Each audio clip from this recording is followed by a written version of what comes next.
মই পাপৰি বৰা আৰু আমাৰ ফালৰ পৰা চেংফাৰ প্ৰত্যেকগৰাকী অভিনেত্ৰীৰ ফালৰ পৰা সমূহ অসমবাসী ৰাইজলৈ ৰঙালী বিহুৰ বহুত বহুত শুভেচ্ছাৰ লগতে অসমীয়া নৱবৰ্ষৰো শুভেচ্ছা জ্ঞাপন কৰিলোঁ। আমাৰ চেনফা এটা খুব সুন্দৰ নাম আৰু এই চেনফা জেং বিহুৰ প্ৰস্তুতিটো আচলতে আমি এপ্ৰিলৰ 1 তাৰিখৰ পৰা কৰিছিলোঁ আৰু আমি 4-5 দিন ৰিহাৰ্চেল কৰিছিলোঁ আৰু কৰি পেলাই আমাৰ ইমান ভাল লাগিছে, ইমান আমি সঁহাৰি পাইছোঁ আচলতে। যেতিয়া আমি কথাটো উলিয়াইছিলোঁ সেই তেতিয়াই কিন্তু আমাৰ অনুষ্ঠান বুক হৈ গৈছিলে আৰু এতিয়াও বহুতকেইখন অনুষ্ঠান আমাৰ আছে আৰু মাত্ৰ প্ৰয়াসে যিহেতু ইয়াত অকণমান ভুল ত্ৰুটি ৰৈ যাব পাৰে, গতিকে আমি চেষ্টাহে কৰিছোঁ তাতে যাতে কোনেও আমাক দুখ নিদিয়ে। আপোনালোকে যদি আমাৰ কিবা মানে ভুলটো দেখে আমাক আঙুলিয়াই দিলেও আমি বেয়া নেপাওঁ আৰু আমি চেষ্টা কৰি আছোঁ এনেকৈ যাতে আমি আৰু বহুত দূৰ আগুৱাই যাব পাৰোঁ। এনেইতো আপোনালোকে চিনি পায়ে বা দেখিয়ে থাকে, কিন্তু এইবাৰ আমি অকণমান ব্যতিক্ৰম কৰিবলৈ চেষ্টা কৰিছোঁ যিহেতু, গতিকে আপোনালোকলৈ আশীৰ্বাদ বিচাৰিছোঁ। আচলতে আপোনালোক সকলোৱে আমাক আশীৰ্বাদ দিব, আমি যাতে ধুনীয়াকৈ চেনফাক জীয়াই ৰাখিব পাৰোঁ। অকল এই বিহুটোতেই নহয়, আমি প্ৰত্যেক বছৰে এনেকৈ চেনফা উজনিৰ পৰা নামনিলৈ, নামনিৰ পৰা উজনিলৈ আমি খলকনিৰ সৃষ্টি কৰিব পাৰোঁ। গতিকে আমাৰ ফালৰ পৰা সদায় আপোনালোকৰ ওচৰত সেৱা থাকিলে আৰু আপোনালোকে আমাক আশীৰ্বাদ দিব। ভাল লাগিলে। প্ৰথমে অসম টাইম পৰ্টেল চেনেলটোৰ জৰিয়তে আমাৰ চেনফা জেং বিহু দলৰ প্ৰতিটো সদস্যৰ তৰফৰ পৰা আপুনি সমূহ অসমবাসী ৰাইজলৈ ৰঙালী বিহু তথা অসমীয়া নৱবৰ্ষৰ হিয়াৰ শুভেচ্ছা জনালোঁ। আচলতে মই সৰুৰ পৰা এগৰাকী নৃত্যশিল্পী বুলিহে ক'ম। নাচি ভাল পাওঁ, বিহু নাচিছিলোঁ আৰু হুঁচৰি নাচিছিলোঁ, বিহু কৰি মৌ কৰিবোৰ নাচিছোঁ, কিন্তু জেং বিহু দলটি সদায় মা, বৰমা, খুৰী তেওঁলোকক নচা দেখিছিলোঁ। গতিকে সৰুৰ পৰা এটা হেঁপাহো আছিলে জেং বিহুৰ গীতবোৰনো কেনেকৈ জোৰানাম গায়, কেনেকৈ যোজনা হয়, কেনেকৈনো নাচে। গতিকে তাৰে এটি সৰু প্ৰয়াস আমাৰ বিভিন্ন ক্ষেত্ৰৰ পৰা অহা শিল্পীসকলৰ এইবাৰ ব্যতিক্ৰম ৰূপত চেনফা জেং বিহু দলটি গঠন হৈছে আৰু এইবাৰ আমাৰ যিহেতু আমি এগৰাকী সাংস্কৃতিক কৰ্মী, গতিকে আমাৰো দায়িত্ব আমাৰ পৰম্পৰাগত যিটো জেং বিহু সেইটো ধৰি ৰখা আৰু বিশেষকৈ মহানগৰীত এই যিটো কৃত্ৰিম জটিলতা পৰিৱেশৰ মাজত জেং বিহুটি হেৰাই গৈছে। গতিকে আমি মহানগৰীতো সেই জেং বিহুটিৰ যিটো পৰিৱেশ সেইটো দিয়াবলৈ চেষ্টা কৰিছোঁ। আমাৰ যথেষ্টখিনি আমি মহানগৰী চোতালে চোতালে মঞ্চে মঞ্চে আমি অনুষ্ঠান পৰিৱেশন কৰি গৈ আছোঁ। এইবাৰ আমাৰ নামনি অসমত আহিছে, আমাৰো অকণমান মে' মাহত আমাৰ উজনি অসমলৈ যাম। গতিকে এটি সৰু প্ৰয়াসে এই পৰম্পৰাগত বিহুটি ধৰি ৰখাৰ যথেষ্টখিনি ৰাইজে সহায় দিছে, সহায় আৰু তেখেতৰ সাহসে আমি যথেষ্টখিনি সাহস হিচাপে লৈ আগবাঢ়ি আমি অনুষ্ঠান কৰি গৈ আছোঁ আৰু এই চেনফা জেং বিহু দলটি প্ৰতি বছৰে যেন এনেদৰে ৰাইজৰ মাজত আগবাঢ়ি গৈ থাকে। নলবাৰীত বিহুৰ পৰিৱেশ বুলি ক'লেতো আৰু বেলেগ এটা পৰিৱেশ মাদকতাই থাকে বিহুৰ, আৰু এইবাৰ যিহেতু যথেষ্টখিনি বিভিন্ন ঠাইত বিহুৰ কেন্দ্ৰীয় অনুষ্ঠানবিলাক কৰা হৈছে, গতিকে আমি এইবাৰ যিহেতু আমি নলবাৰীতে আহিছোঁ, গতিকে আজি বিহুৰ তৃতীয়টো দিন, গতিকে তৃতীয়টি দিনত আমি 4 নম্বৰ দিন তাঁত বিহুৰ এই ধুনীয়া দিনটোত আমি আজি নলবাৰীত আছোঁহি আৰু ইয়াৰ পাছত আমি আকৌ বঙাইগাঁও যামগৈ। গতিকে খুব ভাল লাগিছে। আজি আমি হৰিপুৰস্থিত কিউ গ্ৰীণ হোটেল লগতে বেলালুনাৰ তৰফৰ পৰা অসমৰ জনপ্ৰিয় চেংফাই জেং বিহু দলটি আমন্ত্ৰণ কৰি আনিছিলোঁ আৰু আমাৰ অনুষ্ঠানটো এইমাত্ৰ হৈ গ'ল। এই বিহু দলটিত আছিল অসমৰ জনপ্ৰিয় অভিনেত্ৰী প্ৰিয়ম পল্লৱী, লগতে আমাৰ মণিব খ্যাত পাপৰি বৰা, ধনশ্ৰী বৈশ্য ইউটিউবাৰ আৰু ভান্তি মেধি অভিনেত্ৰী, লগতে কেইবাগৰাকীও গায়িকা। চেংফা জেং বিহুটো লৈ পেলাই গোটেই অসুবিধাটোৰ উৎপত্তি হৈছে, গতিকে সেই অনুষ্ঠানটোৰ লগত আমাৰ লগত জড়িত বাকী কেইগৰাকী যি আমাৰ সদস্য আছিলে, আমাৰ মৰমৰ প্ৰিয়ম পল্লৱী, তাৰপাছত কৃষ্ণা কৈলানী, ভ্ৰান্তি মেধি, এওঁলোক সকলো আজি আমাৰ লগত উপস্থিত হৈ ইয়াতে আমাৰ মাজত যিখিনি মিছ আণ্ডাৰষ্টেণ্ডিঙেই হওক বা যিখিনি আমাৰ মাজত মতানৈক্যই হওক, যিখিনি সৃষ্টি হৈছিলে, সেই গোটেই ঘটনাখিনি তেওঁলোকে আমি দুই পক্ষই মিলি পেলাই আজি আলোচনা কৰি আপোনালোকৰ আগত জৰিয়তে অসমৰ ৰাইজক জনোৱাৰ কথা আছিলে। কাৰণ আমিও কিবা এষাৰ কৈছিলোঁ মিডিয়াৰ জৰিয়তে আৰু তেওঁলোকেও নিজৰ লাইভৰ জৰিয়তে বিভিন্ন ধৰণৰ কথা কিছুমান কৈছিলে, কিন্তু অন্তিম মুহূৰ্তত আমি কালি 8 বজাত লগ হোৱাৰ কথা আছিলে। আপোনালোকে বহুতে জানে আমি 8 বজাতো আপোনালোকক কালি ফোন কৰিছিলোঁ, খুব কম সময়ৰ ভিতৰত আপোনালোকক মাতিবলগীয়া হোৱাৰ কাৰণে বা আমাৰ লগৰ এগৰাকীৰ সতীৰ্থৰ হঠাৎ ব্যক্তিগত কিবা এটা অসুবিধা হোৱাৰ কাৰণে গোটেইখিনি কথা নিমিলাৰ কাৰণে বা হঠাৎ এটা প্লেচ বিচাৰি পোৱাৰো এটা প্ৰব্লেম থাকে গতিকে সেই গোটেইখিনি অসুবিধা হোৱাৰ কাৰণে আমি কালি লগ হ'ব নোৱাৰিলোঁ কিন্তু ইয়াতে এটা কথা জনাওঁ আমাৰ মৰমৰ অভিনেত্ৰী আমাৰ সকলোৰে চিনাকি পৰিচিত প্ৰিয়ম পল্লৱীয়ে কৈছিলে যে তেওঁলোকৰ যিটো ষ্টুডিঅ' আছে ভ্ৰিয়ম তালে আমাক সকলোকে ইনভাইট কৰিছিলে কিন্তু আমি ভাবিলোঁ যে ব্যক্তিগত কাৰোবাৰ অনুষ্ঠানলৈ গ'লে যিটো ভাল হ'ব তাতকৈ এটা ৰাজহুৱা অনুষ্ঠানত বহি পেলাই যদি আমি কথাখিনি আলোচনা কৰোঁ তেনেহ'লে সেইখিনি বেছি ভাল হ'ব সেইটো কথা কাৰণে আমি তেওঁলোকক ইনভাইট কৰিছিলোঁ আৰু তেওঁলোকে হ'ব বুলিও কৈছিলে কিন্তু পুৱা 5 বজাত আমাৰ যিহেতু চেনফা দল বিহু জেং বিহুটোৰ যিটো এটা গোট থাকে আজিকালি হোৱাটছআপত এটা গোট কৰিব পৰা যায় এটা গ্ৰুপ থাকে সেই গ্ৰুপত 5 বজাত পুৱা 5 বজাত এটা মেছেজ আহিছিলে যিটো মেছেজত তেওঁ আহিব নোৱাৰো বুলি ক'লে মই মেছেজটো পঢ়ি শুনাবলৈ আমাৰ সতীৰ্থ এগৰাকীকে অনুৰোধ জনাম যিটোৰ পৰা আপোনালোকৰ ক্লিয়াৰ হৈ যাব যে তেওঁ আহিব নোৱাৰো বুলি ক'লে কিন্তু সেই মেছেজটো দেখোঁতে আমাৰ 8:30 মান বাজিলে কাৰণ আমি উঠিছোঁ দেৰিকৈ লৰালৰিকৈ কালিৰ পৰা অকণমান টেনশ্যনতো আৰু এনেও আজিকালি আমি দেৰিকৈ উঠোঁ গতিকে 8:30 মান বজাত আমি উঠি পেলাই ইজনী সিজনী যেতিয়া কথা পাতিছোঁ যে তাই নাহে এতিয়া আমি এই প্ৰেছ কনফাৰেন্সখন কৰিম নে নকৰোঁ সেই সিদ্ধান্তটো লওঁতে আমাৰ কিছু সময় লাগিলে গতিকে আমি আহি পাওঁতে পলম হ'ল এতিয়া আহোঁ বিভিন্ন ধৰণৰ কথাবিলাক এতিয়া আমি প্ৰথম অৱস্থাতে জানিব বিচাৰিছোঁ যে তেওঁ কিয় নাহিলে তেওঁ অহা হ'লে হয়তো আমি আপোনালোকৰ সন্মুখতে গোটেই কথাখিনি সন্মুখে ক্লিয়াৰ কৰিব পাৰিলোহেঁতেন আৰু আমাক মিডিয়াৰ আগতে গোটেইখিনি কথা পাতা বুলি এডভাইচ কৰা ব্যক্তিজনো তেখেতৰ স্বামীয়ে আছিলে তেওঁৱে কৈছিলে যে তহঁতে বহি ল এটা পক্ষ বহি পেলাই কথা পাতি থকাতকৈ দুই পক্ষ বহি পেলাই আলোচনা কৰি পেলাই তহঁতে কথাখিনি মীমাংসা কৰ কিন্তু এটা ৰুমৰ ভিতৰত যদি আমি মীমাংসা কৰোঁ তেনেহ'লে মানুহে সত্যটো বুজি নাপাব কাৰ ভুল আছিলে কাৰ শুদ্ধ আছিলে গতিকে আমি গোটেইখিনিয়ে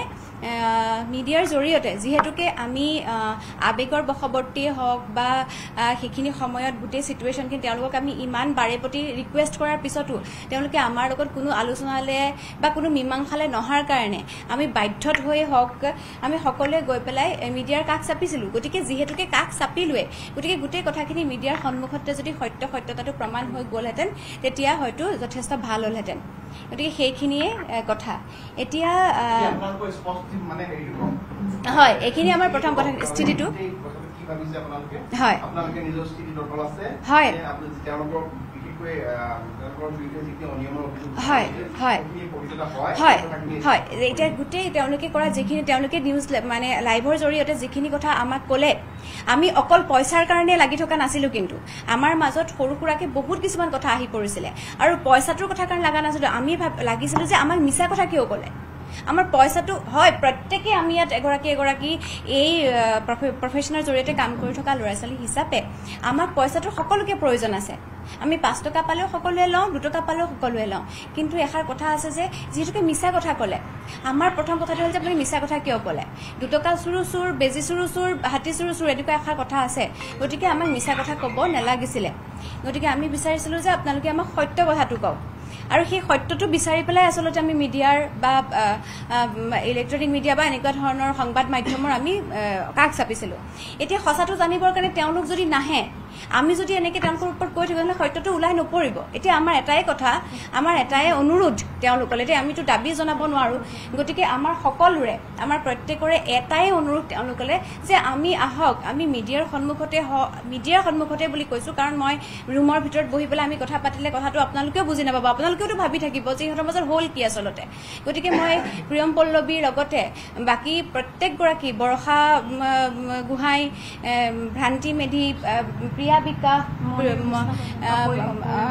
আমাৰ শ্ৰদ্ধাৰ পাপৰি বৰা কৃষ্ণা কল্যাণী মই সকলোকে অনুৰোধ জনাইছোঁ আপোনালোক আহক আমি দুই পক্ষ বহি পেলাই কথাখিনি সমজুৱাভাৱে ক্লিয়াৰ কৰি দিওঁ আমাৰ এইটো হৈছে প্ৰথম তেওঁলোকলৈ মানে অনুৰোধ আৰু 2 নম্বৰ কথা আমি কিন্তু আমাৰ কথাত স্থিতি আমাৰ আছে কৈ দিয়াচোন এতিয়া আমাৰ লগত এতিয়াও কিছুমান থাকিব পৰা নাই কাৰণে ভিডিঅ' কলত আছে আমাৰ ধানী মোহন আছে আমাৰ লগত আৰু মীমাংসী আছে আমাৰ লগত এতিয়া বহুত কেইজনী ধৰক কিবা কিবি কামৰ কাৰণে আহিব পৰা নাই গায়ত্ৰী বড়ো আছে আমাৰ লগত কোৰিঅ'গ্ৰাফাৰ আৰু ময়ূৰী তালুকদাৰ আছে ধনশ্ৰী বৈশ্য আছে আমাৰ লগত গতিকে সকলো আমি যিসকলক আপোনালোকে প্ৰথম দিনাই আমাৰ নিউজ চেনেলৰ যোগে আপোনালোকে যিসকলক দেখিছিলে তেওঁলোক প্ৰত্যেকগৰাকীয়ে কিন্তু এতিয়াও আছে তেওঁলোকৰ নিজৰ স্থিতিত কিন্তু সকলো সময়তে সকলো গোট খোৱাটো এটা সম্ভৱপৰ কথা নহয় গতিকে সকলোকে আপোনালোকে একেলগে নাই দেখা কিন্তু আমাৰ ভিডিঅ' কলত এয়া ধ্যানী আছে আৰু তেওঁৰ স্পষ্টীকৰণ তেওঁ যিহেতুকে 15 তাৰিখৰ বিহুলৈকেহে আমাৰ লগত বিহু মাৰিছিলে 16, 17, 18 তাৰিখৰ বিহুত তেওঁ নাছিলে তেওঁ বিশেষ ধৰণে কি কাৰণে তেওঁ আমনি পাইছিলে বা কষ্ট পাইছিলে মনত বা তেওঁ কি মনোকষ্ট পাইছিলে সেই গোটেইখিনি কথাও কিন্তু তেওঁৰ যিটো লাইভ তেওঁৰ ইনষ্টাগ্ৰামত বা তেওঁৰ ফেচবুকত যিটো লাইভ আছে লাইভৰ জৰিয়তে কিন্তু আপোনালোকৰ ওচৰত প্ৰকাশ কৰিছে আৰু তেওঁ এনেকুৱা ধৰণৰ মনোকষ্টবিলাকো কিন্তু আজিৰ এই সংবাদ মাধ্যমখন বা আমি আজিৰ পৰা কেইদিনমানৰ আগতে যোৱা সেই সংবাদ মাধ্যমৰ ওচৰলৈকে গোটেইবিলাক কথা জড়িত হৈ আছে গতিকে এইখিনি কথা আমি আমাৰ কথাত অটল আছো আৰু আমি বহি পেলাই কথা পাতিব বিচাৰিছো দুই পক্ষই যি কথা হওক বহি পাতো আৰু সামাজিক মাধ্যমৰে হওক বা সংবাদ মাধ্যমৰে হওক সন্মুখত আমি বহি পাতো আপোনালোকৰ লগত একেলগে বহি সংবাদ দিবলৈ আগ্ৰহী নহল গতিকে ইয়াৰ পৰৱৰ্তী পৰ্যায়ত আপোনালোকে কি কৰিব মানে বিহুখন আগবঢ়াই লৈ যাব হয় হয় তেওঁলোক অভিগনে হয় আমি আমাৰ চেনফা যিটো বিহু দল সেই দলটোক আমি আগবঢ়াই লৈ যাম বুলি ভাবিছো আৰু তেওঁলোকে আৰু এটা এই স্পষ্টীকৰণত আজি যিটো তেওঁ আমাক মেছেজ দিছে সেই মেছেজটো তেওঁলোকে কৈছে যে তেওঁলোকে আইনৰ কাষ চপাৰ কথা কৈছে আৰু লগতে তেওঁলোকে এইটো কথাও কৈছে যে তেওঁলোক যিহেতুকে বিহুক লৈ পেলাই ব্যস্ত হৈ আছে তেওঁলোকৰ ব্যক্তিগত কিবা অনুষ্ঠান আছে গতিকে তেওঁলোকে এনেও গ্ৰুপত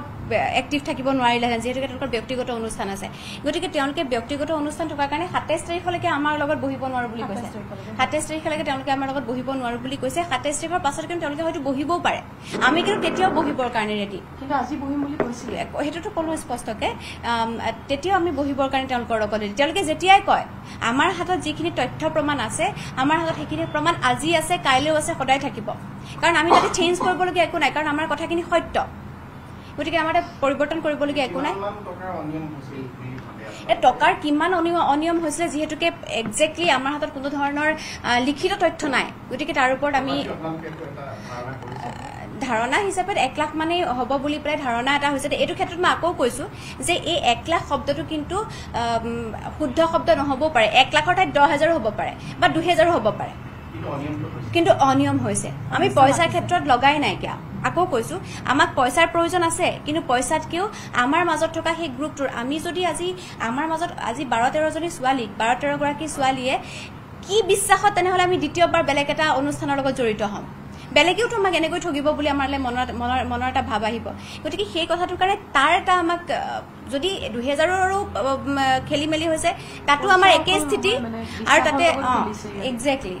গতিকে আমাৰ যিটো বিশ্বাস বা আমাৰ যিটো দলটোৰ প্ৰতি আমাৰ যিটো আগ্ৰহ আছিলে যিটো মৰম আছিলে সেই মৰমত আমি প্ৰত্যেকখন বান্ধ খাই আছিলোঁ আৰু যেতিয়া তাৰ মাজতে বিভেদ সৃষ্টি হয় তেতিয়া কথাবোৰ পইচাতে অকল সীমিত হৈ নাথাকে হয় আমি সেইখিনি চলাই নিম আৰু আমি এতিয়া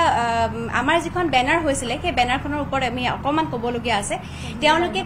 তেওঁলোকে লাইভত কৈছে যে সেই বেনাৰখন ৰুদ্ৰাক্স বুলি এটা মেনেজমেণ্ট গ্ৰুপে চলাইছিলে আৰু তাত সেইটো তেওঁলোকৰ লগো আছে হয় তাতে ৰুদ্ৰাজ বুলি চাইডত লগো এটা আছে সেইটো আমি অস্বীকাৰ নকৰোঁ কিন্তু সেই ৰুদ্ৰাজ হৈছে